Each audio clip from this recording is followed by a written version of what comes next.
Well, the Labour Party is heading for a landslide victory in Britain's general election, consigning the ruling Conservatives to their worst result in history, according to the official exit poll.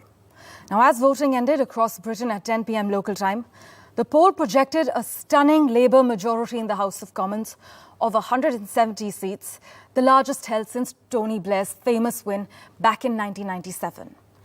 But the scale of the predicted win means Labour leader Keir Starmer looks certain to be anointed Britain's 58th Prime Minister this morning, ending 14 years in the political wilderness for his Labour Party. John joins us live from Westminster with all the latest updates from Ground Zero. John, is it fair to say that the Conservatives are on track for the party's worst defeat since at least 1906? Yeah, I think that's absolutely right. These exit polls that were published, as you say, directly after voting finished here at 10 o'clock local time, that's just over 4.5 hours ago. The exit polls show that the Conservatives might be on track to get 131 seats. Now, that is significantly lower than the 365 that they won five years ago. So going from 365 to somewhere in the region of 130 shows you just how badly the Conservatives are expected to do. Worth pointing out as well that these exit polls normally are very accurate. They come within a few seats of getting the overall results right.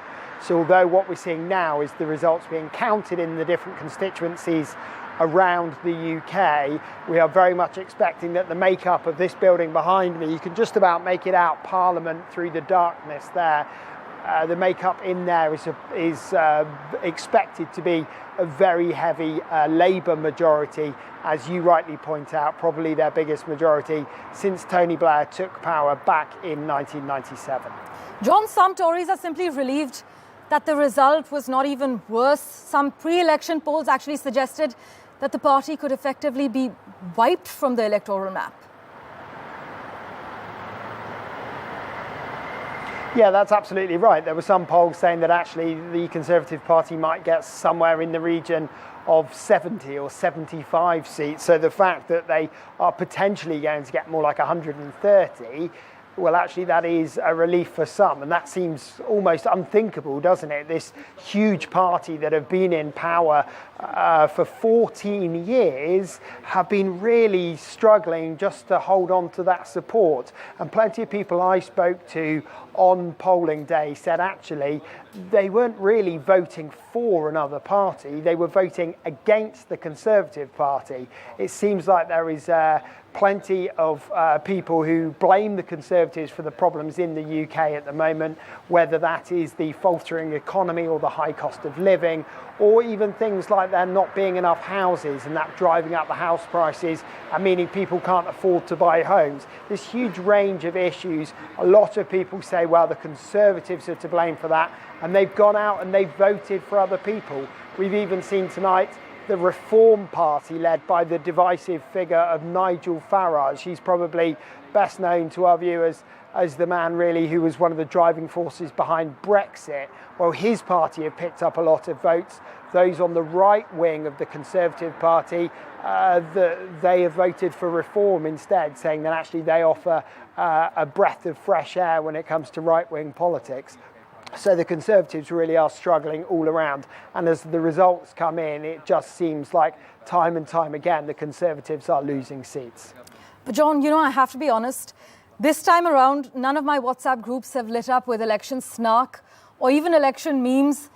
Liz Truss's bowing out from Downing Street excited more WhatsApping than this supposedly once-in-a-generation vote. Have things been different at your end? Yeah, I think because the polls here have predicted a large Labour win ever since Rishi Sunak called the election, because those polls have shown that the Labour Party were due to do well, that perhaps has limited the interest in it, certainly the international interest in it, because it seemed to many people like a done deal. For the Labour Party, they had to go out there and had to say, well, actually, until you vote for it, nothing's a done deal. So they were encouraging people to go out and vote.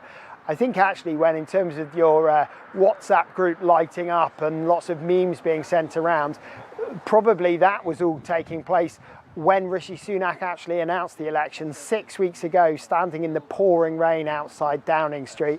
It's perhaps fitting that the weather forecast here is for torrential rain to start again in a few hours. So it might be that when he actually leaves Downing Street, it's in the rain as well, and we see a new leader come in. And I would imagine Keir Starmer will have an umbrella with him, not wanting to repeat that performance of getting soaking wet. Well, let's see how the day unfolds. Interestingly, though, according to YouGov, 48% of Labour voters say that they just want the Tories out. 13% think the country needs a change. But what's the general sentiment? What have you been picking up on months of reporting? Yeah, I think there is a feeling that the Conservatives have lost support as much as anyone else has gained support. Certainly the Labour Party, not really as popular as in previous years. Keir Starmer coming into this with a fairly low approval rating, but very much people just keen to get rid of the Conservatives. That seems to have been the message, that people are more willing to vote for almost anybody so long as it means that the Conservatives will be out of government. And as these results come through, and I'm just looking at some of them now, we are just seeing seat after seat in the different constituencies where the Conservatives are losing, and they're being won mostly by Labour, sometimes by other parties like the Liberal Democrats or Reform as well. Right. Also, it's crucial to note that only a measly 5%, as per YouGov, are voting Labour because they agree with the Labour policies. That's just a meagre 5%. But in terms of the current leads, I must mention to our viewers that the Labour is ahead by 7. They've made gains by 17 seats. The Conservative trailing minus 20 from their last report card at the moment. Keir Starmer heading for that landslide victory, it seems, as we've been discussing, John. But you know, while inflation in Britain has come down, you were mentioning, people are frustrated with the cost of living crisis. Take us through some of the key issues that British voters have taken to the polls this time around. Well, certainly the economy. We've been talking to political experts during the election campaign, and they've been saying that the economy has been dominating the proceedings. And like you say as well, the cost of living crisis, high inflation, a feeling that the Conservatives weren't doing enough to help working class people. Certainly all of those issues have been very much at the top of the agenda for many people. I think we've also seen as well people concerned about public services here in the UK, things like the National Health Service, maybe not having the kind of support and the kind of investment it needs, long waiting times for people to see doctors and to see surgeons. So those are the sorts of things people have been voting on. And the Labour Party, who we are expecting to make up the next government now, well, they've got a lot of work to do when they get into power. And Keir Starmer walks into Downing Street, just about half a mile down the road behind me from where I am now. In fact, Keir Starmer has had some stringent policies as well. He says that his version of the Labour Party is pro-business. What are some of the most significant changes you've seen that the Labour Party has gone through in comparison to the leadership under Jeremy Corbyn and Ed Miliband? Yeah, well, certainly with Jeremy Corbyn, it was a very left-leaning Labour Party, and for a lot of people in the middle who would describe themselves as sort of centrists and the sort of voters who wouldn't see themselves as particularly left-wing, but certainly wouldn't normally vote Conservative, they were almost left with nobody to vote for. So this has been a Labour Party moving back into the middle, trying to pick up more votes. And like you say, in terms of business as well, this is a Labour Party that is very much trying to reassure the City of London and reassure the big employers here as well that it is a Labour Party that is very business focused and business centric to try and restart that economy as well, because of course the economy here has not been doing so well. So the Labour Party are going to need to make sure that the kind of policies they enact help lead to overall economic growth. Right. In fact, for many in Britain, the country has long felt stagnant or broken from the economy and even public institutions like the crumbling National Health Service. The Labour Party says that they are going to cut waiting lists drastically. Does the British public have any faith in their promises?